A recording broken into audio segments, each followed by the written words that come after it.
Iran fears that its nuclear reactor will be bombarded by the Israeli military after the Zionist regime claimed the right to use its power to prevent Tehran from obtaining nuclear weapons. Tehran, in its letter, raised its concerns with the head of the UN Security Council. Letter written by Iran's ambassador to the United Nations Majid Takht Ravanchi. We warn the Zionist regime against miscalculations or military adventures targeting Iran and its nuclear program, said Ambassador Ravanchi's letter published by the Tasnim news agency. He accused Israel of taking provocative threats and military adventures to an alarming level. The systematic and explicit threats by the Zionist regime prove that they are responsible for attacks on Iran's peaceful nuclear program in the past, the letter continued.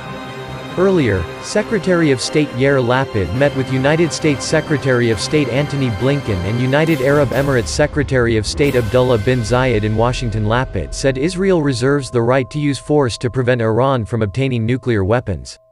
Other options will be on the table if diplomacy fails, Lapid said. By saying other options, I think everyone understands, here in Israel, in the Emirates and in Tehran, what we mean. He added that, as the son of a Holocaust victim, he and Blinken knew there were times when the state had to use force to protect the world from evil. In his own remarks, Blinken said, "We continue to believe that diplomacy is the most effective way. But we are ready to move on to other options if Iran does not change course," he said. The remarks come amid a push to resume talks on reviving the 2015 nuclear deal or JCPOA between Iran and world powers. The U.S. under President Donald Trump withdrew from the deal in 2018 and has since reimposed its sanctions on Tehran. Every day that passes, and Iran's refusal to engage in good faith, the runway gets shorter, Blinken said.